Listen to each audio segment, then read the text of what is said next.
तुमचा अधिकार एवढा मोठा आहे माझ्या माता मावल्यांचा. अहो कीर्तन वाळवंटामध्ये सुरू आहे नामदेवाचं आणि अभंग कोणी म्हणायचा हे सांगण्याचा अधिकार त्या काळात 1200 वर्षापूर्वी कोणाला होता?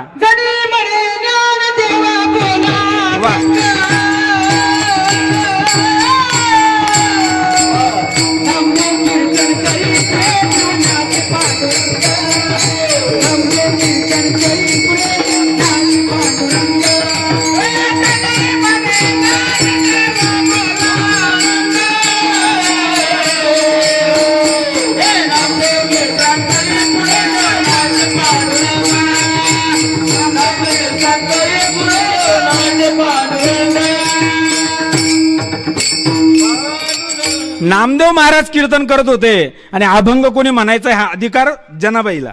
म्हणजे इतका मोठा तुमचा अधिकार आहे.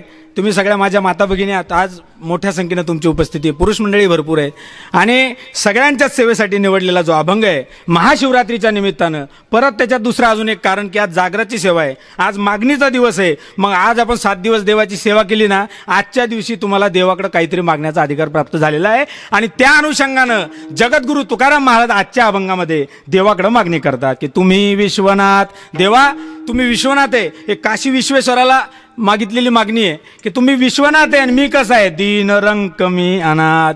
मी दीन आहे, मी रंक आहे, मी अनाथ आहे. आता काय करा देवा, कृपा कराल ते थोडी, पाया पडिलो बराडी. आणि सांगितलं देवा तुम्हाला काय कमी आहे, काय येऊ नये तुम्हापाशी, आणि तुमच्याकडे काहीच कमी नाही आणि मलाही काही जास्त मागणं नाही. मी तो अल्पची, माझं मागणंही छोटस आहे. मग काय मागणं आहे देवा? तुका म्हणे देवा आणि प्रेम भातुके. देवा भगवान विश्वनाथाकडे कशाची मागणी करतायत तर प्रेमाची मागणी करतायत की जीवन जगत असताना मला प्रेम मिळू दे. विठाल विठाल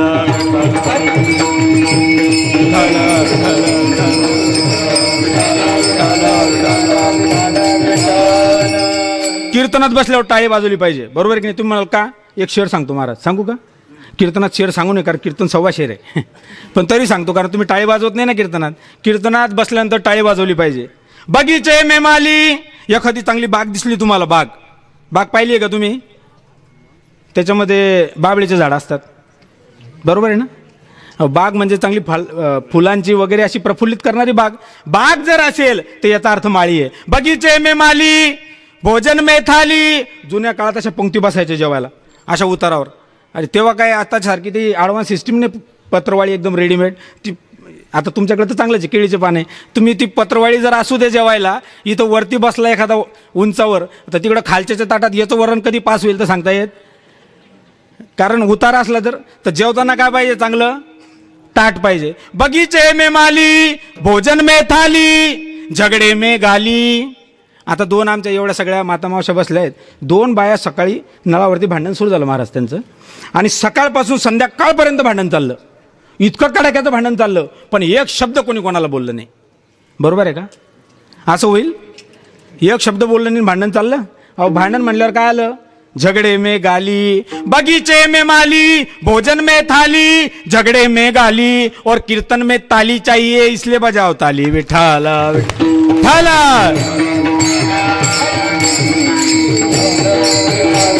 विठाला विठाला विठाला. पुंडलिक वरदा हरि विठ्ठल श्री ज्ञानदेव पंढरीनाथ भगवान माऊली ज्ञानेश्वर महाराज की जय, दक्षेश्वर भगवान की जय. आवाज बरोबर येतो ना तुम्हाला? गणेश भाऊ बघा बरं का, गणेश भाऊ ओळखीचे आमच्या, सगळेच आपलेच कस्टमर आहे की नाही? कारण आवाजावर तुमच्या सगळा खेळ माझा कीर्तनाचा, बरोबर आहे की नाही? अहो एकदा बाब माझं कीर्तन चालू होतं आमच्या गावाकडे, तिकडं भोकरदनमध्ये कीर्तन सुरू, असा सगळं मंडप भरलेला आहे, जोरदार कीर्तन चालू झालं. आणि कीर्तन चालू असताना एका बाईचं लेकरू रडायला लागलं. रडायला लागल्यावर ती मावशी उठली, पोराला घेऊन जायला लागली. मी तुम्हाला सांगतोय की आवाज व्यवस्थित असला तर कीर्तन आहे, नाही तर नाही, बरोबर आहे का? हे सांगण्यासाठी सांगतोय तुम्हाला. ती मावशी जायला लागली पोरगं घेऊन. मी म्हणलं ताई का जाता तुम्ही, बसा म्हटलं. म्हणलं नाही बाबा पोरगं रडतंय कीर्तनात, तुमच्या कीर्तनात विक्षेप होतो, मला जावं लागेल. मी म्हटलं तसं काही हरकत नाही, बसा तुम्ही, रडू द्या पोरायला, पण तुम्ही कीर्तन सोडू नका, बसा, बसून घ्या म्हटलं. ती मावशी बसली. ते पोरगो लईच जोरात बोंबलायला लागलं, लईच. मग त्या मावशीला काही सहन झालं नाही, ती बाई उठली आणि पोरगी घेऊन जायला लागली. मी म्हणलं ताई बसा ना खाली बसा. अहो तुमचं पोरगं किती रडू द्या, त्याचा माझ्या कीर्तनावर काही परिणाम होत नाही. ते म्हणले बाबा ते सगळं खरं आहे, पण तुमच्या भसाड्या आवाजाला घाबरून मग पोरगं रडतं त्याचं काय. मला असं होऊ नये, म्हणजे आवाज चांगला पाहिजे. विठाला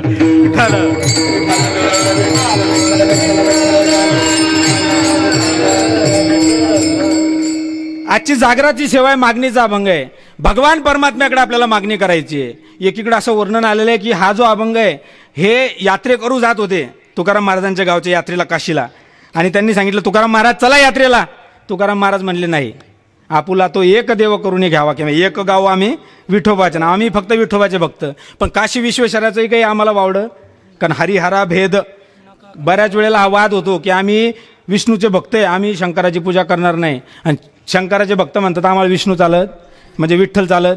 पण तुकाराम महाराज म्हणले तसं नाही, तुम्ही चालले ना यात्रेला, माझं एक पत्र घेऊन जा. त्यांनी हे पत्र लिहिलं आहे, तुम्ही विश्वनाथ. हा पत्राची सुरुवात आहे. हां, पहिले मायना मजकूर, नंतर हे शाळेत शिकलो 10वीला. तुम्ही विश्वनाथ हे पत्र आहे. दीन रंग कमी अनाथ, म्हणजे कोण लिहितं ते आहे की नाही, कृपा कराल ते थोडी, ही सगळी मागणी त्या पत्रातली आलेली आहे. हे पत्र लिहिलेलं आहे तुकाराम महाराजांनी विश्वनाथाला. मागणी करतात, देवाकडं चांगलं मागितलं पाहिजे. आमचे साधू संत चांगलं मागतात. ते म्हणतात काहीही देवाकडं मागायचं, आपण काहीही मागतो देवाला, काही.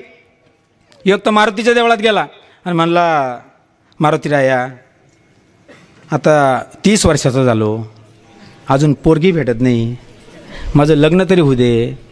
मारुतीराय म्हणले अरे बाबा मीच तसा आहे, तुला कुठून देऊ. म्हणजे कळलं पाहिजे ना मागणी कुणाकडं करावं. काही काही लय हुशार, आणि आपण काय मागू देवाकडं. प्रत्येक जण मागणी मागतो देवाकडं, बरोबर की नाही. अहो लहान पोराला आपण शिकवतो, लहान पोराला आपण काय शिकवतो, मंदिरात गेल्यावर त्याला सांगतो ना की देवबापाला काय म्हणतात, देवबापा सुखाचं ठेव आमच्याकडं, आहे की नाही. पण मी थोडंसं वेगळं वागणारा माणूस आहे बरं का. मी चांगल्या संस्कारात वाढल्यामुळे मी असं कधीच म्हणत नाही देवाला.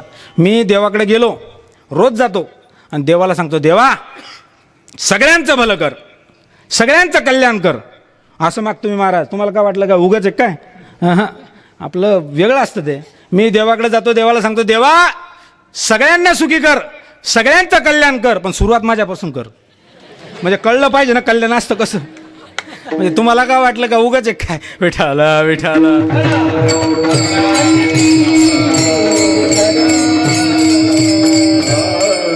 तुकाराम महाराज देवाकडे मागणी मागतात. बरेच लोक प्रश्न विचारतील की तुकाराम महाराज देवाकडे मागणी मागावी, असं तुकाराम महाराजांचं वागणं दादा. तुकाराम महाराज देवाकडे मागणार नव्हते, देव म्हणत होते तुकाराम महाराजाला अहो काय पाहिजे ते सांगा. पण तुकाराम महाराज काही मागणे हे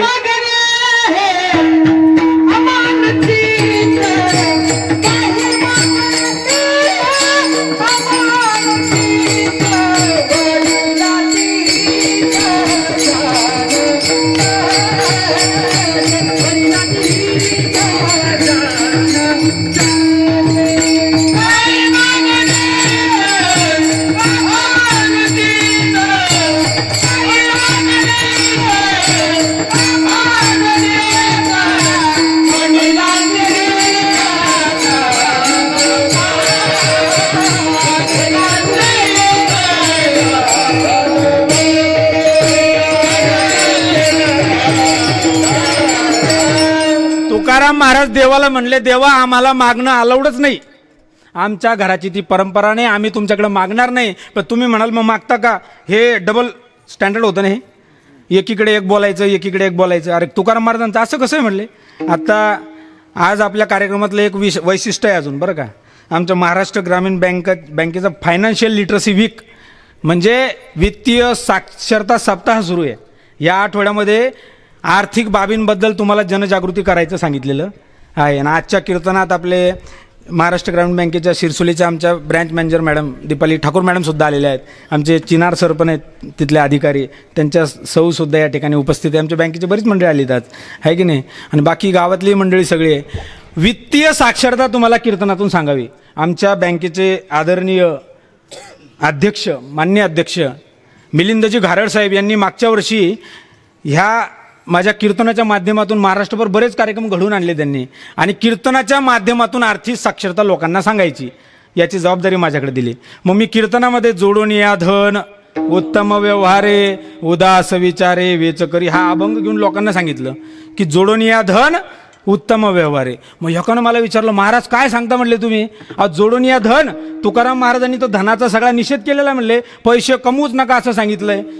हा, सोने रुपये आम्हा मृत्युके समान, माणिक पाषाण खडे जैसे सांगितलं. धनाचा धिक्कार आहे. हा, किती मिळवणी कोट्यानु कोटी, संगे न येरे लंगोटी. अरे सोबत काय घेऊन जायचंय, पैशात काही सुख आहे का, पैसा काही कामाचा आहे का. मला तुम्ही सगळे बसलेले सांगा, पैशामध्ये सुख आहे का सांगा. पैशात मागचे बोला, तुम्ही इकडे बसलेले काही काही मस्त तिकडं अंधारात बसले बरं का बबन भाऊ. कशामुळे माहिती आहे, ते म्हणले की इथंच बसू, इथून ऐकू, पटलं तर पटलं, नाही तर धकले. ते सोपं पडतं ना. तुम्ही बोलत जा, पैशात सुख आहे का सांगा मला. पैशात, धनामध्ये सुख आहे. बरं जाऊ द्या पैसे. आपली जळगावची सुवर्णनगरी ना, सोन्यात सुख आहे का. सोन्यात, सोन्या म्हणजे तुमचं पोरगे नाही, आता 1 लाख रुपये तोळा होईल ते. हां, सोन्यात सुख आहे नाही ना. बोलत नाही का तुम्ही, बोलत नाही. पैशात सुख आहे का सांगा मला. सोन्यात. मग आता एक काम करा, कीर्तन इथंच थांबवतो, घरी जा पटकन, घरातले पैसे सोनं नाणं घेऊन या, द्या दक्षेश्वर महाराजाच्या चरणी अर्पण करून. अरे मंदिराचं काम काढलंय ना, पण आता पैसे लागतील ना, आहे की नाही. द्या ना अर्पण करून, का सुख नाही ना त्याच्यात. अहो सुख नाही पण तरी सुटतं का. महाराज म्हणतात, किती मिळवून कोट्यानु कोटी, संगे न ये रे. धनाचं एक पोरग मला भेटलं, म्हणलं महाराज हे या धनाचा न धरी विश्वास, जैशी तरुवर थाया. धनाचं काही खरं नाही, आपण काहीच करत नाही. मी म्हणलं तुकाराम महाराजांचं जरा नीट वाचा.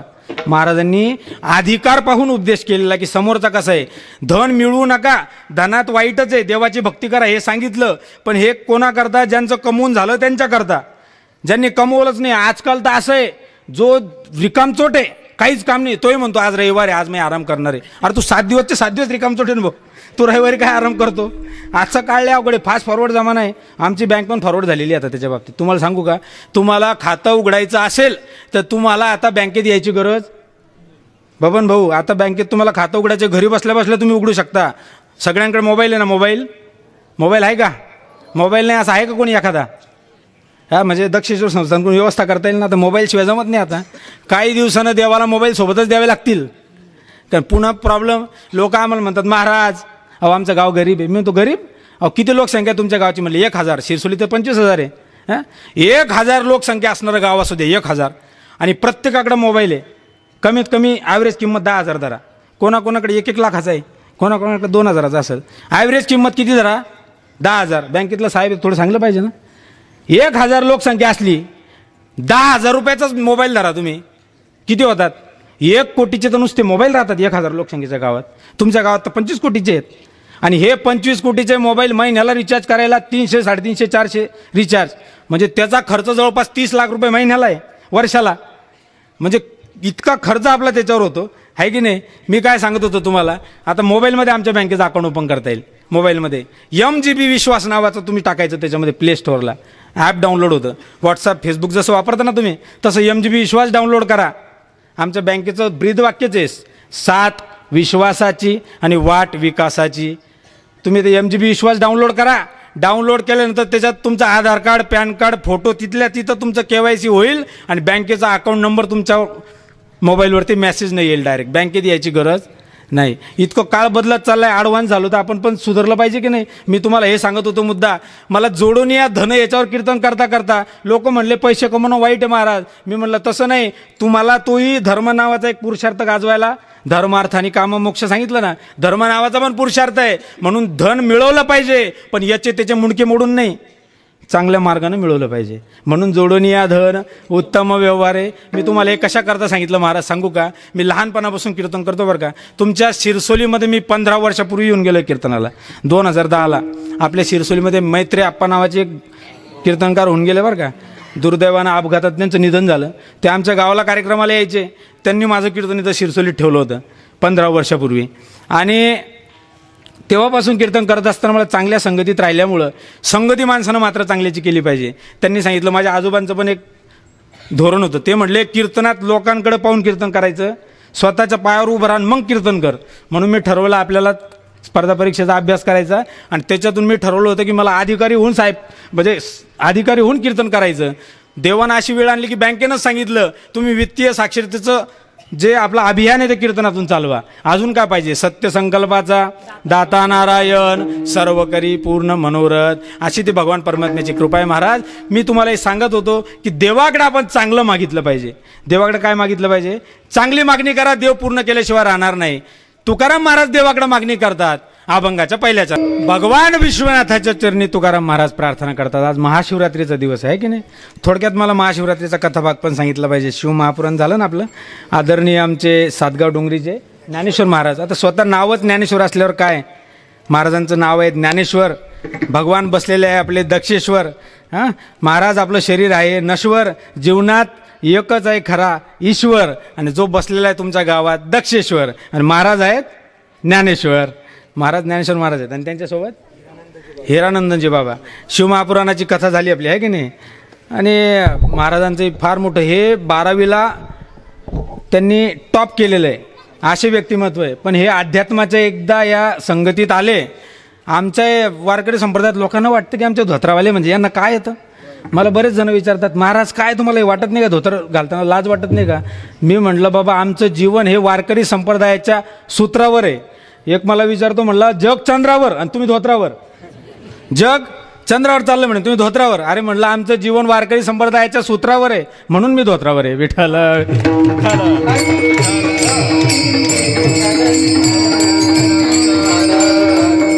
महाशिवरात्रीचा थोडक्यात आपण कथाभाग पाहून जाऊ. एक कथा म्हणजे त्याच्यात बाबा वेगवेगळे अर्थ आपण त्यात लावतो, पण एक आलेला कथाभाग असा आहे की एकदा भगवान विष्णू आणि ब्रह्मदेवाचं भांडण झालं. बरोबर ना बाबा? त्यांचं भांडण लागलं. भांडण कधी कधी आपल्याला वरपांगी वाईट दिसतं पण आतमध्ये त्यात प्रेम असतं, आहे की नाही? नवरा बायकोचं भांडण कसं आहे? कसं आहे? चांगलं आहे का? चांगलं नाही? हां, फार अवघड आहे ते. मला तर आमच्या महाराज लोकांना ते पाहावं लागतं, कारण ते सांगायला होतं कीर्तनात, आहे की नाही? त्या भांडणाचा एकच अर्थ आहे की पहिल्यांदा माघार कोणी घ्यायची, एवढंच भांडण आहे. त्याच्यात पुढं काही. आता ब्रह्मदेव आणि विष्णू भगवान यांचं भांडण लागलं. कशामुळं? ब्रह्मदेव म्हणायला लागले की मी मोठा आहे, मी सगळ्या सृष्टीची निर्मिती केली, आणि विष्णू भगवान माझ्यापेक्षा. विष्णू भगवान नारायणजी म्हटले आमचे, अरे ब्रह्मदेवा तू काय मोठा, तू तर माझ्या बेंबीतून नाभी कमलातून तू वरती आलेला आहे ना, तुला जन्म मी दिला. आता भांडण पेटलं. आता असं भांडण पेटलं की ते कोर्टात जाणार. कोणाच्या? देवाचा देव. कोण? महादेव. हा एकमेव असा देव आहे की त्यांना महादेव म्हटलं जातं. नावातच महादेव आहे. का? अहो यांच्या एका घरामध्ये असे असे देवता आहे. महादेव का? महादेव स्वतः महादेव, त्यांच्या मिसेस कोण बाळा? पार्वती मातेचा नवरात्र उत्सव, आहे की नाही? त्यांचा मुलगा गणेशजी. अहो एका घरात इतके पॉवरफुल देव आहे, 3 मग का महादेव राहणार नाही? अहो नुसतं एवढंच नाही, मला तुम्ही सांगा, काही लोक भगवान पांडुरंगाची भक्ती करतात, भगवान विष्णूची भक्ती करतात, पण सगळेच करतील का? अरे हा असा देव आहे आमचा, याचे देवही भक्त आहे आणि राक्षसही भक्त आहेत. मला सांगा तुम्ही, महादेवाची भक्ती कोण करत होतं? रामायणात आलंय, स्वतः रामप्रभू भक्ती करतात महादेवाची. जिथं जिथं भगवान रामचंद्र गेले वनवासात, तिथं तिथं त्यांनी शंकराचे मंदिरं बांधले, आहे की नाही? भगवान श्रीरामचंद्र महादेवाचे भक्ती करतात, आणि त्यांचे जे अपोजिशनमध्ये रावण, ते कोणाचे भक्त आहे? अहो मी सांगतो, महाशिवरात्रीचा उपवास भारतात नाही असा माणूसच तुम्हाला सापडणार नाही, कारण हा देवच मोठा वेगळा आहे. हा भोळा महादेव आहे आमचा, आणि त्यांची भक्ती करणारे सगळे तिथं सूर आसूर सगळे चालतात, म्हणून महादेव आहे. महादेवाकडे भांडण गेलं, सांगितलं महादेवा आता निवाडा करा तुम्ही, ब्रह्मदेव मोठे की भगवान विष्णू मोठे, ठरवा तुम्ही. आता ते महादेव आहे. महादेव म्हटले तुम्ही एक काम करा. त्यांनी एक असा स्तंभ निर्माण केला त्यांच्या शक्तीने, आणि तो स्तंभ त्याचा खाली आणतो नाही आणि वरतही आणतो नाही, आणि सांगितलं ब्रह्मदेवाला, हे ब्रह्मदेवा हा जो स्तंभ निर्माण केलेला आहे मी, तुम्ही याचं वरचं टोक शोधायला जा म्हटले. ब्रह्मदेव म्हटले लगेच रेडी. आणि सांगितलं नारायणाला, विष्णूला, तुम्ही खाली शोधायला जा. नारायण म्हणले देवा कशाला उगाच मस्करी करता, मला माहिती आहे म्हणले याचा अंत लागणार नाही, कारण हा भगवान महादेव असा आहे. तुम्हाला विचारा, पोरांना विचार, करे बाळा रामाच्या बापाचं नाव काय सांग बरं? भगवान रामाच्या काय? दशरथजी, आहे की नाही? भगवान रामाच्या वडिलाचं नाव सांगता येतं. तुम्हाला विचार, कृष्णाच्या वडिलाचं नाव? वसुदेव सांगता येतं. आणि महादेवाच्या बापाचं नाव, अरे महादेवाचं लग्न स्वतः सुरू होतं. आता आपले दक्षेश्वर महादेव आहेत ना, दक्षाची मुलगी करण्यासाठी जेव्हा गेले ते तिथं लग्नासाठी विचारलं ब्राह्मणांनी, सांगा बापाचं नाव. नारदजी सोबत होते. काय असतं ते सोबत असतात त्याला काय म्हणतात तुमच्याकडं? करवला, लांडगा, काय असतं तुमच्याकडं? हां असंच आहे ना तुमच्याकडं. आता मी इथून जवळपास 80 किलोमीटर माझं गाव आहे. आमच्याकडं माणसं मेल्यानंतर जाळायला घेऊन जातात. तुमच्याकडं कसं आहे? असंच आहे ना, काही वेगळं नाही ना. हां म्हणून मी चेक करत असतो मध्ये मध्ये बरोबर चालू आहे की नाही. तुमच्याकडे काय म्हणतात नवरदेव सोबत असतात त्याला? हां काय वराडी नाही हो, ते सोबत असतो तो पिये.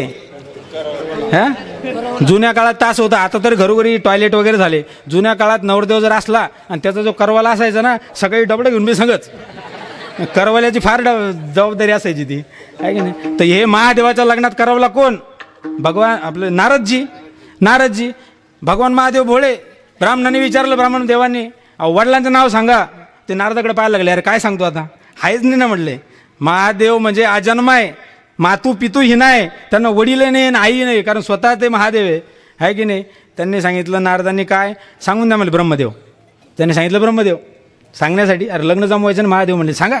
महादेव भोळे म्हणले ब्रह्मदेव. सांगितलं मग आजोबाचं नाव, म्हणले विष्णू. त्यांनी सांगितलं विष्णू. त्यांनी सांगितलं पंजोबाचं नाव. त्यांनी असा राग आला महादेवाला, म्हणल्यावर मी ऐकलं तर ऐकून घेतो. ते म्हणले ह्या दोघांचाही बाप मी, करायचं तर कर लग्न, नाही तर नको करू म्हटले. तर महादेव म्हणजे अवघड आहे. महादेवाने ते स्तंभ निर्माण केल्यानंतर भगवान विष्णू म्हणले, देवा कशाला मजाक करता माझी, कशाला चेष्टा करता? अहो मी जात नाही म्हणले, मला माहिती आहे, कारण मी तुमचाच भक्त आहे म्हटले, मी जात नाही. पण ब्रह्मदेव म्हणले हां मी शोधणार म्हणले, मी मोठाची विष्णूपेक्षा. काही काही लोकांची जातच नाही, अवघड आहे. मी मोठा हे म्हणण्यात त्यांचं आयुष्य निघून जातं. काही काही असे कडक, ते म्हणले झुकेगा नाही, असं नाही. आता लोक म्हणले की आता पुष्पा पिक्चर आला म्हणले, आणि त्याच्यातून आमचे पोरं शिकले की काय सांगितले, झुकेगा नाही साला. अरे काय पुष्पा पिक्चर पाहता आणि काय त्याच्यात बघता झुकेगा नाही साला? अरे झुकेगा नाही साला या शब्दाचा अर्थ कळायचा असेल तर सगळ्यांना छावा पिक्चर दाखवा, आमच्या छत्रपती शिवबांचा छावा. झुकेगा नाही साला ते खरं आहे. अरे शरीराची पूर्ण त्वचा काढून टाकली आणि त्याच्यावर मीठ, आपल्याकडे सांगितलं जलेपे नमक, हां किंवा जखमेवर मीठ चोळणं, हे नुसतं वाक्यप्रचार माहिती आहे आपल्याला. अरे अंगाची पूर्ण साल काढून घेतली आणि तिच्यावर मिठानं हे केलं, तरी तोंडातून शब्द नाही, आवाज नाही, फक्त जगदंब जगदंब. अरे डोळे काढून घेतले तरी आवाज नाही. सोपं आहे का? साधं तुमच्या डोळ्यामध्ये एक बारीक काहीतरी जाऊ द्या, अरे दिवसभर परेशान राहतो माणूस, आहे की नाही. हे औषध टाक, ते औषध टाक. अरे डोळेच काढून घेतले तरी आमचा शिवबांचा छावा छत्रपती संभाजीराजे. देश धर्म पर मिटने वाला शेर छिवा का छावा था, महापराक्रमी परम प्रतापी एक ही शंभू राजा था, एक ही शंभू राजा था. अरे आमचा छावा होता आमच्या शिवाजी राजांचा. बाप से बेटा बडकर. हे दाखवणारे असे पोरं जन्माला आले पाहिजे. लोक म्हणतात महाराज आजची पिढी बिघडली. मी म्हटलं बिघडली नाही, आपण बिघडलो. सुरुवात आपल्यापासून आहे. म्हटलं आजकालचे पोरं आमच्या पायाच पडत नाही. विचारतात बाबा. मी म्हटलं तुम्ही तुमच्या आईवडिलांच्या पडा, पोरं आपोआप पडतील. आई वडील घरात नसतील तर त्यांच्या फोटोच्या का होईना पाया पडा, तुमचे पोरं तुमच्या पाया आपोआप. अनुकरण प्रिय झालेली आपला समाज. तुम्ही दाखवा ना पोरांना. अहो लोकांना माहीतच नाही संभाजीराजांचा मृत्यू कसा झाला, ते दाखवण्याची गरज आहे. बऱ्याच लोकांना ते पिक्चर पाहिल्यावर कळलं, अरे असं होतं का ते. अरे कधीतरी छावा नावाची कादंबरी वाचा, शिवाजी सावंतांनी लिहिला. अरे काय एक एक, कधीतरी आपला इतिहास उकलून पहा. अरे किती मोठे होते आमचे राजे. रायगडावर कधी गेले का तुम्ही? रायगडावर आमचा राजा कसा होता. और रायगडावर जेव्हा राज्याभिषेक झाला आमच्या राजांचा, तर त्यावेळेला ब्रिटिश अधिकारी आले होते. तुम्ही फोटो पाहिला असेल ना, प्रत्येकाच्या घरात राजांचा राज्याभिषेक सुरू आहे आणि त्याच्यामध्ये एक मुजरा करणारा ब्रिटिश अधिकारी फोटो आहे हा, आणि तो ओरिजिनल फोटो आहे. तो त्या काळात काढला त्या ब्रिटिशांनी. तो ब्रिटिश शिवाजी महाराजांवर फिदा झाला. तुम्ही म्हणाल कसं काय? त्यांनी पाहिलं मी रायगड चढून आलो. रायगडला तुम्ही जर गेले ना, तिथं आता रोपवे लावलेला आहे, तुम्ही रोपवेनं पण जाऊ शकता फास्ट, चालायचं नसेल तर. पण ज्याच्यात खरी हिंमत आहे, ज्याला शिवाजी महाराज काय आहे ते जाणून घ्यायचं आहे, तर दादा एकदा चालत गेले पाहिजे. तुम्ही रायगडावर चालत, तुम्ही रायगडाचा ट्रेक करा, तुम्ही चालत जा. तो चालत गेल्यावर माणूस घायल होतो. काही काही तर अर्ध्या रस्त्यात म्हणले जमत नाही, इथून वापस सोपं नाही येते. तो ब्रिटिश अधिकारी म्हणला मी चालत आलो खालून राजाच्या राज्याभिषेकासाठी वरती चालत आलो म्हणला. 4 तास लागले मला वर चालत यायला. आणि मी पाहतो म्हणलं तर राजाच्या समोर अख्खाच्या अख्खा हत्ती त्यांना मुजरा करतोय. हा हत्तीवर कसा आणला असेल? अवघड प्रश्न आहे ना. अहो माणूस तिथं जायला सोय नाही. त्या काळात तर किती अवघड असेल. यांनी अख्खाच्या अख्खा हत्तीवरती नेला. कसा नेला असेल राजांनी? त्या ब्रिटिशाची चिकित्सा ती जिज्ञासू वृत्ती जागी झाली. त्यानं विचारलं एकाला, का हो हत्ती कसा आणला वरती?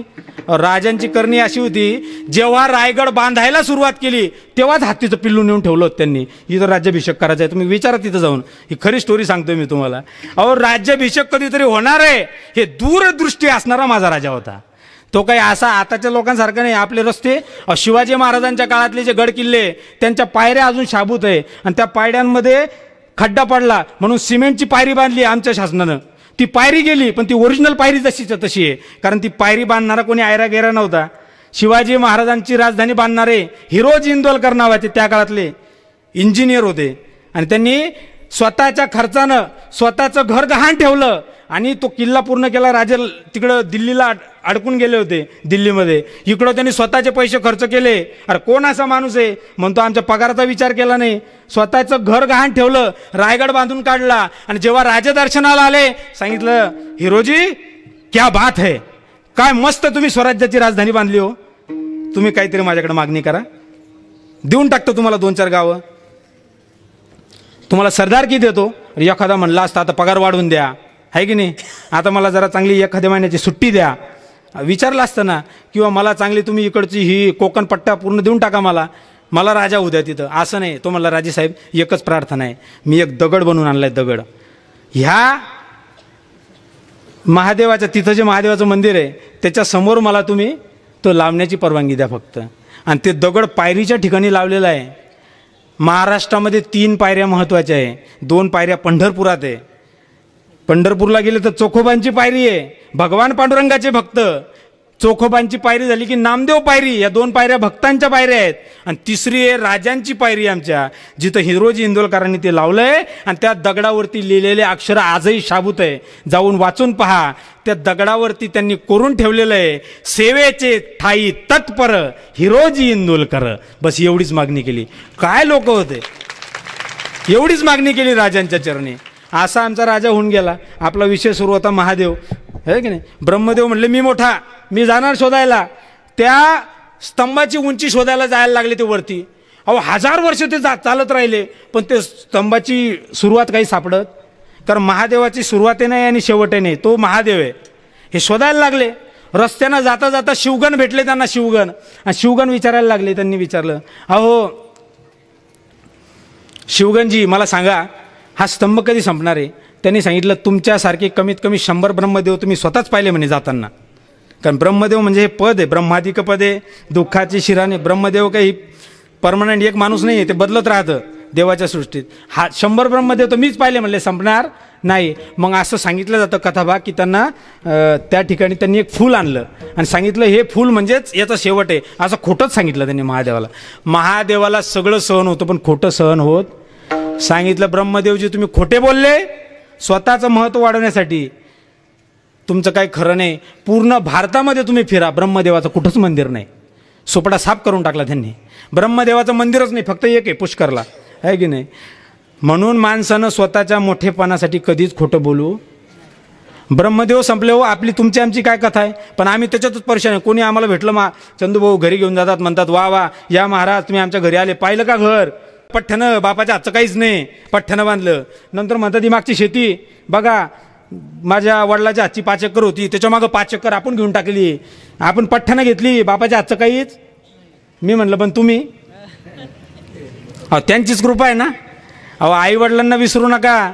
आणि स्वतःच्या याच्यात इतके परेशान. एक तास आज बाजार होता ना शिरसोलीचा, हां आज कॅन्सल केला का, उद्या वा वा. तर ते बाजारात गेलं.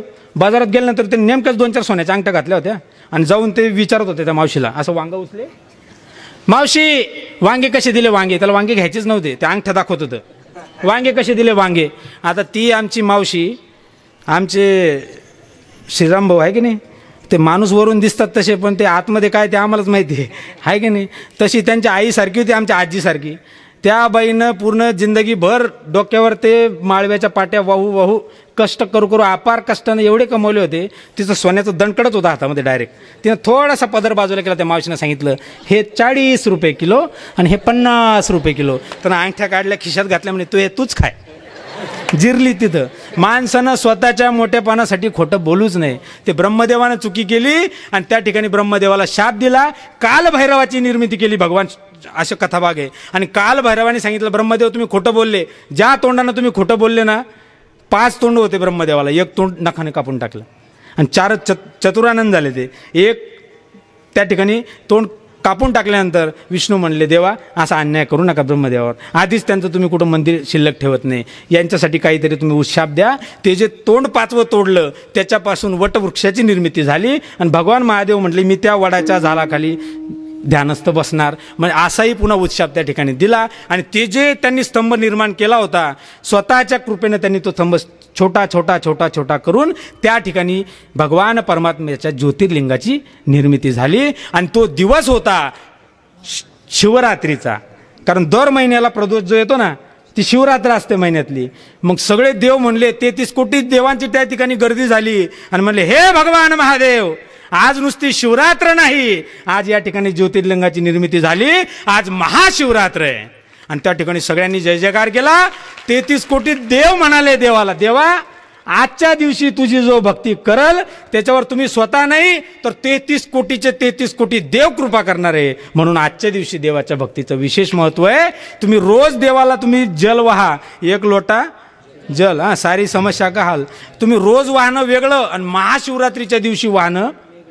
म्हणून आजच्या दिवसाचं अनन्यसाधारण असं महत्व आहे. आजचा हा महाशिवरात्रीचा योग आहे आणि आजच्या दिवशी आपण देवाकडे प्रार्थना केली की देवा कृपा कराल ते थोडी पाया पडी लो बराडी. देवा तुझ्या कृपेचीच आम्ही मागणी करतोय. आणि देवा तू देणार आहे ना रे. महादेवाकडं काय नाही. जगातला सगळ्यात श्रीमंत माणूस कोण आहे सांगा? महादेव आहे. तुम्ही शिवपुराण वाचत नाही, तुम्हाला कळत नाही. आपल्याला वाटतं रावण श्रीमंत आहे. अहो भगवान शंकराकडे एकदा पार्वती मातेनं हट्ट धरला, जसा तुम्ही धरता ना तुमच्या नवऱ्याकडं तसा, की विष्णूचं इतकं मोठं चांगलं म्हणले वैकुंठ आहे, ब्रह्मदेवाचं इतकं चांगलं घर आहे, इंद्राचा दरबार आहे ना, आपल्याला नको म्हणे चांगलं एखादं घर. तुम्ही का साध्या का तुम्हीच कामाला लावता सगळ्यांना. माता मावल्या एवढ्या भारी आहे. सगळं जे चालू आहे ना तुमच्यामुळेच चालू आहे बरं का. आमचा एखादा शेतकरी राजा पेरणीचे दिवस येऊ द्या, पेरणीचे इकडे लक्ष द्या तुम्ही, पेरणीचे दिवस येऊ द्या आणि त्याच्या बँकेत बॅलन्स नाही, खिशात पैसे नाही, पेरणी करायचे पैसे नाही, ते डोक्याला हात लावून बसतं असं टेन्शनमध्ये. आता काय करू, पैसेच नाही आहे. मग त्याची बायको विचारते का हो तुम्ही असे का बसले, का तुम्ही टेन्शन घेतलं. त्यांनी सांगितलं काय करू आता पेरणीचे दिवस आलेले पण बँकेत तर पैसे शिल्लक नाही, हातातही पैसे नाही. बायको हळूच कन त्याला ना 10-15 हजाराचं बंडल काढून देते. तो म्हणतो हां एवढे कुठून, तुझ्याकडे कसे काय आले. ते म्हणले काहीच नाही, तुमच्याच खिशातले थोडे थोडे काढले. आरडी. हां म्हणजे अशी सेव्हिंग करायचं तुमच्याकडेच जमतं, ते तुम्हालाच जमतं ते. मग ते पार्वती मातेने हट्ट धरला शंकराकडं की सगळ्यांचे भारी भारी घर आहे आणि आपल्याला घर नको चांगलं. मग भगवान महादेव म्हणल्यावर काय कमी आहे त्याला. तथाच तू म्हणल्याबरोबर लंकेची त्यांनी विश्वकर्म्याला पाठवलं, लंका निर्माण करून घेतली सोन्याची. 7 कोटी घरे, हां तिथं शुद्ध कांचन सोन्याची 7 कोटी घरं अशी मोठी लंका नगरी वसवली. पण घर बनवल्यावर वास्तुशांती करावी. मग त्यांनी त्या काळातला सगळ्यात भारी ब्राह्मण कोण बोलवला तर रावण. रावण सगळ्यात विद्वान ब्राह्मण आहे. तुम्ही शिवतांडव ऐकलं का कधी. शिवतांडव कोणी तयार केलेलं आहे, रावणानं तयार केलेलं आहे. जटाटवी गलत जल प्रवाह पावी तस्तले. हा हे रावणाचं आहे. शिव तांडव स्तोत्र त्यांनी बनवलं. इतका मोठा ब्राह्मण त्यानं वास्तुशांतीसाठी बोलवलं आणि वास्तुशांती झाल्यानंतर भव्य दिव्य स्वरूपात त्यानं वास्तुशांती केली भगवान शंकराची. आणि शंकराने विचारलं ब्राह्मण बुवा दक्षिणा काय. आता सांगितलं एवढी चांगली नगरी बांधली हीच देऊन टाका. आणि ते भोळं दैवत त्यांनी देऊन टाकली. म्हणजे बघा तुमच्या घराची वास्तुशांती करायला ब्राह्मण आला आणि तुम्ही मला म्हटलं घरच देऊन टाका आणि तुम्ही देऊन टाकलं, असं होईल का. अहो हा भोळा महादेव आहे. एक चोर एका अरण्यातल्या मंदिरात गेला आणि मंदिरात गेला म्हटलं काहीतरी दिवसभर चोरी झाली नाही, चोरी झाली पाहिजे काहीतरी. मग त्यांनी पाहिलं मंदिरात तर काहीच नाही, अरण्यातलं मंदिर, दानपेटी नाही, पैसे नाही. म्हणला शंकराची घंटा पंचधातूची ही चोरू. ती चोरायला गेला पण ते होतं बुटकं, त्याचा हात पुरे नाही तिथपर्यंत. ते महादेवाच्या पिंडीवर उभं राहिलं चोर. अभंग आहे महाराजाचं प्रमाण आहे त्याला. पिंडीवर उभं राहिला, उभं राहून तो घंटा तोडायला लागला तर भगवान महादेव खुश झाले. ले वा, आतापर्यंत कोणीतरी माझ्यावर बेल अर्पण करत होतं, कोणीतरी फुल अर्पण करत होते, हा एकमेव असा पठ्ठ आहे म्हणले, सगळ्याच्या सगळा अर्पण झाला मला, आणि त्याला तथास्तु म्हणून वर दिला. असे भोळे देव होते. त्या रावणाला देऊन टाकलं ते सगळं घर, लंका. इतके मोठे श्रीमंत आमचे महादेव आहे, आणि त्यांना सांगितलं देवा काय उणे तुम्हापासी. तिसरं चरण. तुकाराम महाराज म्हणले देवा तुझ्याकडे काय कमी रे देवा, अरे तुझ्यासारखा देव नाही, तुझ्यासारखा श्रीमंत नाही. इकडं लक्ष द्या तुम्ही, इकडं लक्ष द्या. देवाच्या भजनात आपलं लक्ष लागत, कीर्तनी बैसता निद्रे लगेच आपलं लक्ष. काही काहींचं तर लक्ष असं राहतं कीर्तनात बसल्यावर की घरून आलो, कुलूप तर लावलं पण झटका नाही दिला. ते सगळं कीर्तन होत राहतं पण ते झटका दिला नाही, झटका दिला नाही, तेच डोक्यात आहे की नाही. कीर्तनात आपण शांत बसत, ओ मावशी, ओ मावशी, मावशी मावशी, हे सांगतो मी तुम्हाला की तुमचं कसं लक्ष पटकन जातं तिकडं. तुम्ही इथं शांत लक्ष ठेवतच नाही. विठ्ठल विठ्ठल विठ्ठल.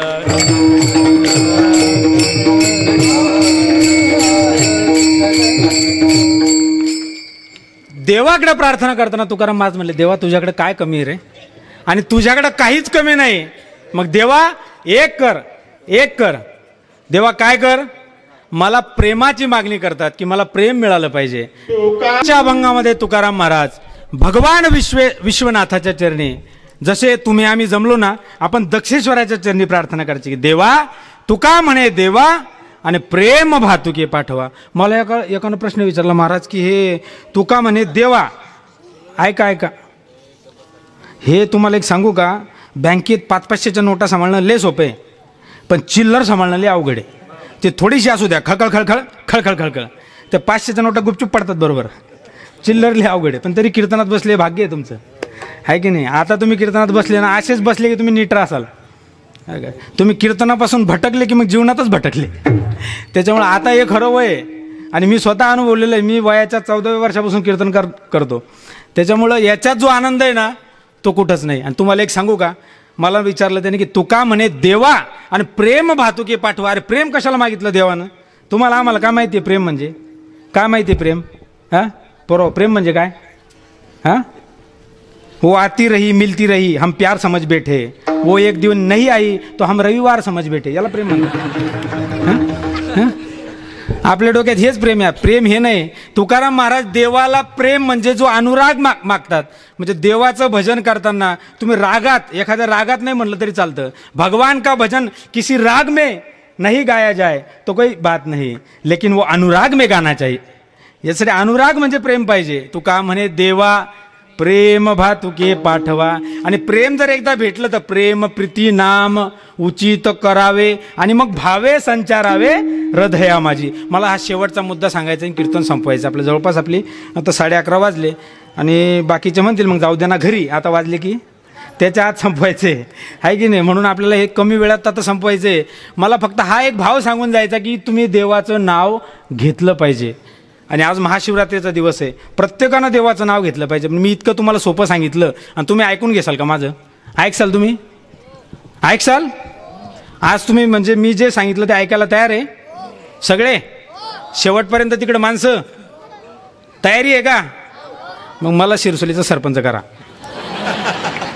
लोक म्हणाल आमची त्याच्यातच परेशानी आहे, हाय त्याच्यातच थोडं थोडं करून चालू आहे. हां, तुम्ही आज माझी मागणी ऐकणार की नाही? करणार का सरपंच? मग करणार? करसाल? माणसं म्हणायला तयार नाही ना. तुमच्या हातात ते सरकार स्थापन करणं म्हणा, ते शेवटी करणार का? अहो माझं मन ठेवायसाठी तर म्हणा.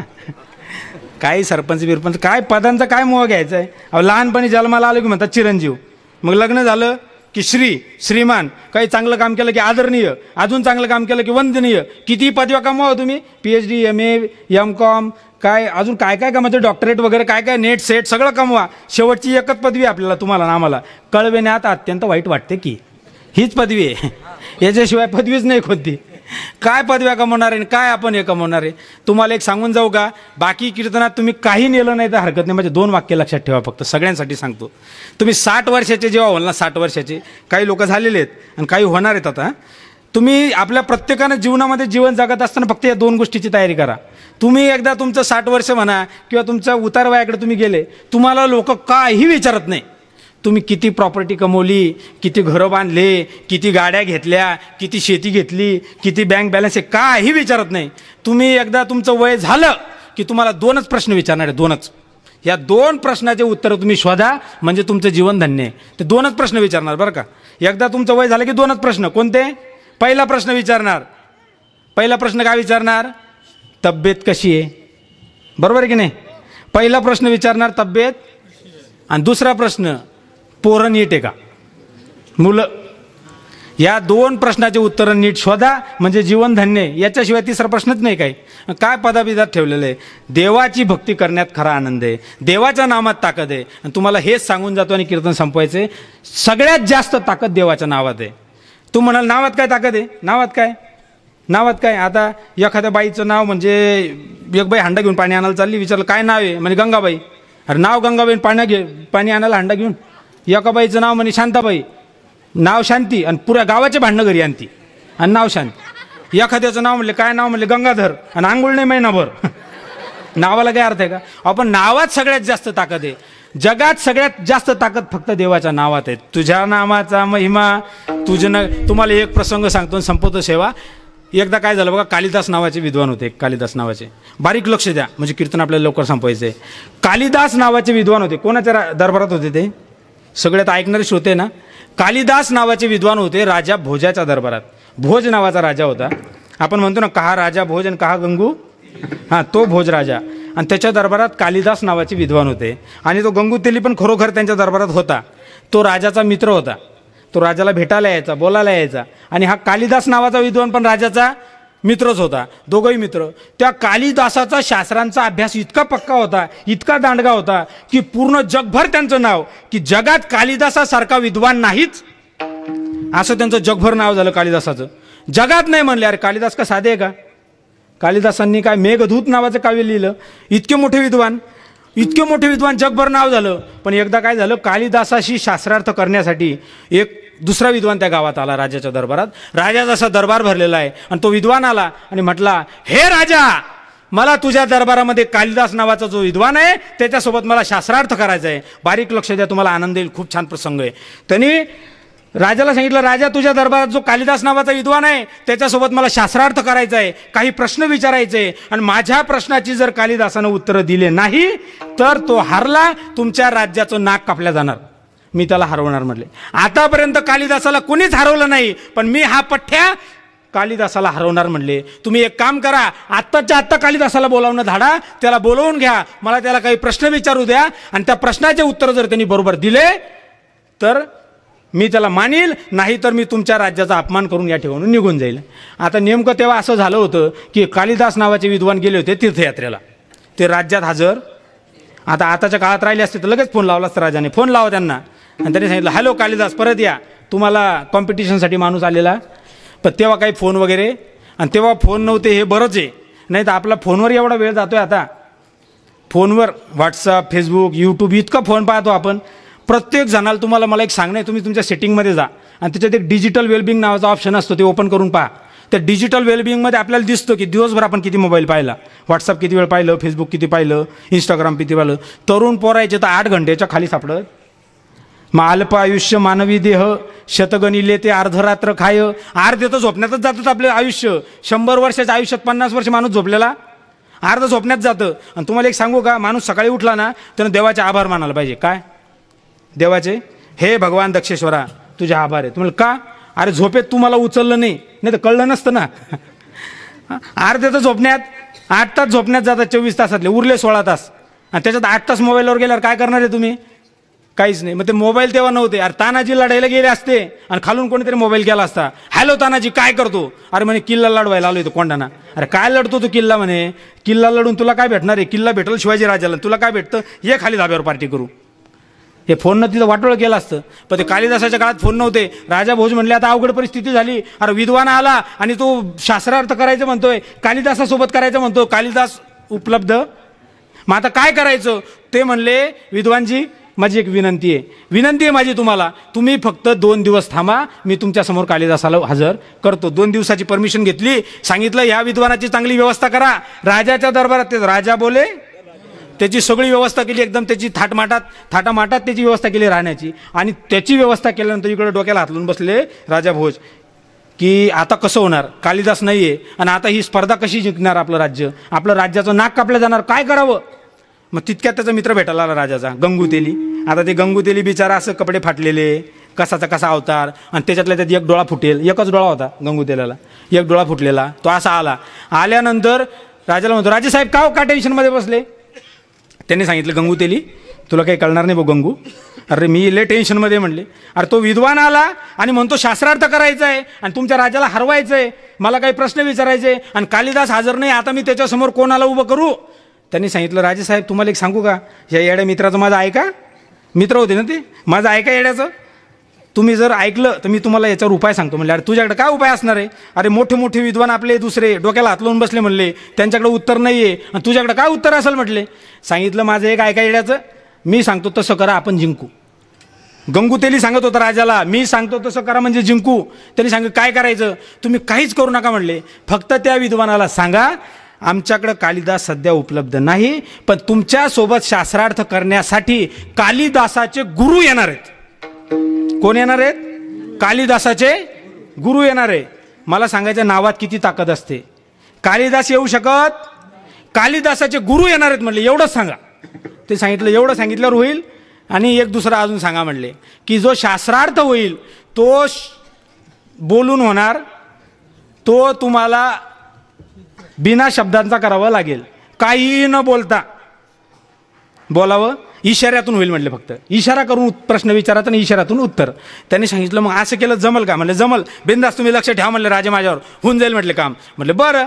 त्यांनी लगेच दौंडी पिटवली की उद्या आपल्या तिथे दरबार भरणार आहे आणि दरबारामध्ये आपल्या दरबारात जो विद्वान आलेला आहे दुसऱ्या देशाचा, त्या विद्वानासमोर आपल्या राज्याचे विद्वान कालिदासाचे गुरु शास्त्रार्थ करणार आहे. आणि हा जो शास्त्रार्थ आहे तो फक्त इशाऱ्यात होणार आहे, बोलून काहीच होणार नाही, फक्त इशारा करून होणार आहे. म्हणून जास्तीत जास्त संख्येनं उभं राहा हो, अशी दौंडी पिटवली. सगळा दरबार भरला. आणि गंगूतेल्याने सांगितलं, राजेसाहेब तुमचा मित्र आहे म्हणून तुम्ही मला कसंही वापरून घेता, आहे की नाही, मित्राची काही किंमत नाही तुम्हाला. अरे माझे कपडे फाटके म्हणला, माझा अवतार कसा आहे, मला जरा व्यवस्था करा माझी. अरे भारीतल्या भारी कपडा आणला त्यासाठी, आणि तो काय मग थाटमाट केला त्या गंगूतेल्याचा, कसं दिसत आलं ते, डोळ्यासमोर चित्र आणा तुम्ही ते. आणि तो गंगूतेला अशी मस्त दह्या दुधानं त्याची आंघोळ घातली. त्याला एकदम, त्या काळात काय शॅम्पू बिंपू होते, त्याला एकदम साबणने काही नाही, एकदम भारी असा त्याला मढवला, असा भारी बनवला त्याला, मस्त त्याला भारी कपडे घातले. कपडे घातल्यानंतर त्याच्या डोळ्यावर अशी एक पट्टी बांधली, ते डोळा फुटका दिसल ना म्हणून. किती भारी दिसत आलं ते, पहा बरं तुम्ही. असे हजारो लोक जमले आणि त्यांनी सांगितलं, व्यवस्था चांगली करा. एक स्टेज तिकडून उभं केलं, एक स्टेज इकडून उभं केलं. एका स्टेजवर त्या राज्याचा विद्वान आहे, एका स्टेजवर कोण आहे, गंगूतेली नाही, कालिदासाचे गुरु. गंगूतेली त्या विद्वानाला सांगितलं, शास्त्रार्थ होणार आहे, शब्दांनी काही प्रश्न विचारायचे, फक्त तुम्ही इशाऱ्यानं विचारायचं, आमचे विद्वान इशाऱ्यानं उत्तर देतील. त्यांनी सांगितलं, इशाऱ्यानं कसं काय. अरे म्हणले, कालिदासाचे गुरु इथे, ते का असे कोणाशी बोलता का म्हटले. ते म्हणले, इशाऱ्यात तुम्हाला उत्तर देईल. म्हणले बरं. शास्त्रार्थ सुरू झाला. सगळ्यांना सांगितलं, शांत बसा. आता या ठिकाणी दरबारामध्ये दुसऱ्या राज्याचे विद्वान आणि कालिदासाचे गुरु यांचा शास्त्रार्थ होणार आहे, सगळ्यांनी लक्षपूर्वक लक्ष द्या, शांत बसा. अहो टाचणी पडल तर असा आवाज, सगळेजण डोळ्यात तेल घालून पाहायला लागले, कारण सगळं पाहायचंच होतं ना, ऐकायचा विषय, बघायचं नेमकं चालतं काय. अरे सगळे परेशान, सगळे असे टक लावून एकदम चिडीचूप, आवाज नाही कोणाचा, सगळी अशी भयान शांतता पसरली आणि सगळे पाहायला लागले. विद्वानाला सांगितलं राजाच्या सेवकानं, हा विद्वानजी विचारा, प्रश्न विचारा. त्या विद्वानानं एकदम असं सभेकडं पाहिलं, सगळीकडं अशी नजर फिरवली. नजर फिरवल्यावर त्यांनी सांगितलं, चला माझा पहिला प्रश्न, हे तोंडी विचारलं आणि पहिला प्रश्न त्यानं इशाऱ्यातून विचारला. त्या विद्वानानं त्यानं असं एक बोट दाखवलं, असं रागानं पाहिलं त्यानं त्या गंगूतेल्याकडं आणि एक बोट असं दाखवलं. एक बोट दाखवल्याबरोबर हे गंगूतेली विचारात बसले, विचारात पडले, अरे काय उत्तर द्यावं. आता ते प्रश्न त्या विद्वानाचे होते का, ते आयरे गैरेचे होते का, त्याला काय उत्तर देता येईल का गंगूतेल्याला. पण त्याने डोकं खाजवल्यावर ते म्हणलं, हां सापडलं याचं उत्तर. त्यानं एक बोट असं दाखवल्याबरोबर त्यानं रागानं पाहिलं होतं. ह्या गंगूतेल्यानं दुप्पट रागानं त्याच्याकडे पाहिलं, एकदम असं रागानं पाहिलं आणि त्याला असं दाखवलं, 2 बोटं इशाऱ्यात 2 बोटं दाखवल्याबरोबर तो विद्वान लगेच नतमस्तक झाला.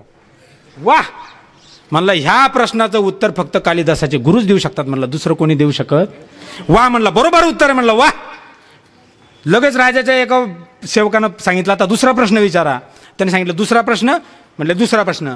त्यानं रागानं असं लालबुंद चेहऱ्यानं त्या विद्वानानं गंगूतेल्याकडे पाहिलं आणि असा हात वर केला. असा वध केला. हाताकडे लक्ष द्या जरा. हाताकडं वाईट वेळ चालू त्यांची बिचाऱ्यांची. हाताकडं लक्ष द्या. हाताकडं आलं का ध्यानात तुमच्या? हाताकडं त्यांनी असा हात केला. रागानं असं पाहिलं. रागानं पाहिल्यानंतर इकडे येणं गंगूतेल्यानं डोकं खाजवलं. आता काय उत्तर द्या या प्रश्नाचं. त्याचं डोकं काम करायला लागलं नाही. तितक्यात त्यानं काय केलं माहिती आहे का, गंगूतेली ना त्याला असं जर घाबरल्यासारखं झालं तर त्यानं घरून अशा भाकरी आणि दही सोबतच घेऊन आला होता. काही लोकांना होतं ना तुम्हाला की टेन्शन आलं की भूक लागते. काही टेन्शन आलं की खातात नुसते. टेन्शन आलं की खाऊनच घेतात. खाल्ल्यावर त्यांना टेन्शन कमी होतं. तसे त्यानं भाकरी बांधून आणले, भाकऱ्यांचं गाथोडं आणि दही घेऊन आला होता सोबत. तर त्यानं पाहिलं असा हात केला. तर काय उत्तर द्यावं. सांगितलं चला आलं उत्तर मला, मी सांगतो म्हणले याचं उत्तर. त्यानं रागानं पाहून हात वर केला होता. यानं रागानं पाहिलं आणि त्यानं अशी मुठ्ठी आवडली ना अशी दाखवली. त्याला दाखवल्याबरोबर विद्वान एकदम हातबल झाला आणि त्यानं नमस्कारच केला. म्हणलं वाह, या प्रश्नाचं उत्तर फक्त कालिदासाचे गुरुच देऊ शकतात. म्हणला दुसरा कोणीच देऊ शकत नाही. म्हणलं वाह, याही प्रश्नाचं उत्तर बरोबर आहे. म्हणले बापरे. म्हणले मग विचारा पुढचा प्रश्न. त्यानं पुढचा प्रश्न विचारला. म्हणले चला घ्या माझा पुढचा प्रश्न. आणि त्यानं असे 7 बोटं दाखवले. 7 बोटं दाखवले. दाखवल्याबरोबर कालिदासानं विचार केला. कालिदासाच्या म्हणजे गंगूतेल्यानं की आता काय उत्तर द्यावं. त्यांनी विचार केला. थोडं डोकं खाजवलं. म्हणलं आलं उत्तर याचं पण. म्हणलं असं तुम्ही 7 बोटं दाखवताय. यानंही 7 बोटं दाखवले. पण 7 बोटं दाखवल्यानंतर त्यांनी आडवी अशी रेष मारली त्याच्यावर. आडवी रेष मारली. 7 बोटं आडवी रेष. आडवी रेष मारल्याबरोबर तो विद्वान एकदम थक्कच झाला. म्हणला वाह क्या बात है, याही प्रश्नाचं उत्तर बरोबर दिलं. म्हणलं वाह, काय म्हणला काय क्या बात है. अरे हे कालिदासाचे गुरु म्हटला, यांनी बरोबर प्रश्न विचारले, उत्तर दिलेत. म्हणला आता माझा शेवटचा प्रश्न घ्या म्हणा. आणि त्यांनी असं केलं. आपण विचारतो ना काय आहे, असा इशारा केला त्याने. त्याने असा इशारा केल्याबरोबर हा गंगूतेली उठला. त्यानं ते दयाचं मडकं उचललं आणि दाखवलं. दाखवल्याबरोबर विद्वान पळत आला आणि त्यानं लोटांगण घाललं याच्या पायावर. म्हणलं वा, हे कालिदासाचे गुरुच आहे, हेच उत्तर देऊ शकतात, जगात कोणीच देऊ शकत नाही. मी हारलो, मी चाललो. म्हणला तुमचा विजय झाला. म्हणला आज तुम्ही जिंकले. म्हणला एक वेळ कालिदास असता तर हारले असते, पण कालिदासाचा गुरु आहे म्हणून मी हारलो. म्हणला ते कालिदासाचे गुरुच करून जाणं. त्यांनी सांगितलं चला मी येतो. राजे म्हणले हां तसं नका जाऊ, या इकडं. त्यांना खोलीमध्ये घेतलं राजांनी. सांगितलं अरे ते प्रश्न उत्तर तर सांगा आम्हाला. तुम्हाला कळले का?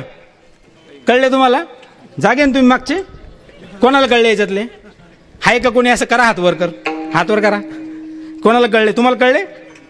इकडं कळले का तुम्हाला? मलाही नाही कळले. झालं मग आता इथं आपलं कीर्तन आहे की नाही. मला सांगायचं नामात काय ताकद असते. पहिला प्रश्न त्यानं सांगितलं, प्रश्न आणि त्याची उत्तरं सांगा. तो विद्वान म्हणला हो तुमचे कालिदास असतील ना तर आज हारणार होते ते, पण कालिदासाचे गुरु आहे म्हणून जिंकले म्हणा. त्यांनी पहिला प्रश्न मी विचारला, 1 बोट दाखवलं आणि सांगितलं जगामध्ये एकमेव सर्वम खलविदम ब्रह्म, ब्रह्म सत्य आहे. अहो ते कालिदासाचे गुरु आहे ते म्हणला. ते म्हणले ब्रह्म सत्य नाही, ब्रह्मासोबत या जगामध्ये माया सुद्धा आहे. म्हणला मला उत्तर मिळालं. म्हणला बरोबर आहे. तरी सांगितलं असं. मग नंतर मी दुसरा प्रश्न विचारला की जगामध्ये 5 प्रकारचे पंचमहाभूत आहे. 5 प्रकारचे वेगवेगळे आहेत. अहो ते कालिदासाचे गुरु आहेत. त्यांनी सांगितलं पंचमहाभूत वेगवेगळे आहेत, पण ते असे मुठ्ठीसारखे गुण्या गोविंदानं एका ठिकाणी नांदतात. आपल्या देहामध्ये पण 5 आहेत ना, पृथ्वी आप तेज आणि वायू. हे पंचमहाभूत एका ठिकाणी. बरोबर उत्तर दिलं. म्हणला वा वा, कालिदासाचेच गुरु आहे. सांगितलं. त्याच्यानंतर मी त्यांना विचारलं, म्हणला शास्त्रीय कुठ प्रश्न विचारला की जगामध्ये 7 समुद्र कुठे आहेत आणि ते कशाने एकसंध आहेत. ते शास्त्रात येतं बरं का. आताचे नावं नका घेऊ तुम्ही, अटलांटिक महासागर आणि ऑस्ट्रेलियन वगैरे, हे नाही. तर जुन्या काळातले जे शास्त्री आपले जे ते क्षीर सागर होता, दह्याचा सागर होता, मेरू पर्वतानं गुंफलेले होते. तर त्यांनी लगेच उत्तर दिलं. म्हणलं मला की 7 सागर आहेत, पण ते मेरू पर्वतानं एकसंध बांधलेले आहेत. मेरू पर्वत. मग मी विचारलं, म्हणले मेरू पर्वत कुठे? तर त्यांनी सांगितलं मेरू पर्वताचं उगम स्थान आहे दही समुद्राजवळ. म्हणून दह्याचं मडकं दाखवलं. म्हणला सगळेचे सगळे प्रश्न बरोबर दिले. मी हारलो. म्हणलं राजेसाहेब मी चाललो. अरे गंगूतेली इकडं आता हे झालं मॅटर आणि तिकडं ते आपले गंगूतेली त्यांची मिरवणूक निघाली. अहो गावात आता तुमच्या जशी निघाली ना, काय ते थाटमाट असेल तुम्ही विचार करा. अहो सगळं गाव जमा झालं. वा गंगूतेली की जय, गंगूतेली की जय. ते म्हणलं तसं नाही, कालिदासांच्या गुरुचा विजय असो, कालिदासाच्या गुरुचा विजय असो. अरे पूर्ण गावभराची शिरसोलीत मिरवणूक निघाली. ढोल ताशे टाळ विना मृदंग सगळं असं गाव जल्लोष करायला लागलं. वा वा वा वा वा. अरे काय म्हणला, कालिदासांचे गुरु म्हणून आपल्या गंगूतेलांनी शास्त्रार्थ केला, आपल्या गावाचं नाव राखलं. म्हणला राज्याचं नाव राखलं, वाह क्या बात आहे. सगळीकडे त्यांच्या गळ्यात असे हार पडायला लागले. अरे ते वाकून गेलं ना. आणि पुन्हा तुम्हाला सांगू का, खरं तरी एक वेळ ठीक पसतं, पण खोट्याला अजून जास्त अभिमान. ते अजून असं उड्यात मारत सुटलं ते गंगुतीली. म्हटलं हां आपलं कामच तसं. म्हटलं आपल्याला भारी काम आहे. इतका खुश झाला, इतका खुश झाला. आणि नंतर त्याला राजाने बोललं, ये गंगुतीली ये इकडं. झालं म्हणलं तुझं कौतुक खूप, मला आता प्रश्न सांग आणि त्याचं उत्तर सांग म्हटलं, त्याच्याशिवाय नाही संपणार. तो म्हणला प्रश्न. अहो राजेसाहेब काय विद्वान होत म्हणला, काय प्रश्न विचारले त्यानं. हट म्हणला, एकदम साधे साधे प्रश्न होते म्हटलं. अरे ते म्हटले सांग ना मग मला काय होते. त्यांनी सांगितलं, राजेसाहेब ते समोरून असा उभा, सगळी सभा बसलेली, मी इकडून उभा. त्यानं पहिला प्रश्न विचारला, माझ्याकडे पाहून म्हणला, माझ्या देहाकडं, माझ्या अवताराकडं. माझा एक डोळा त्याला फुटलेला दिसला म्हणला. एक डोळा फुटका होता. आणि त्यानं पाहिलं म्हणलं, मला एवढं सगळं हे पुराण सांगायचं कारण काय आहे की देवाच्या नावात ताकद आहे. कारण ती सभा जिंकली त्याचं कारण कालिदास नाही आहे, कालिदासाचे गुरु या शब्दात जी ताकद आहे तीच देवाच्या नावात आहे. म्हणून तुम्हाला आम्हाला सगळ्यांना त्या परमात्म्याची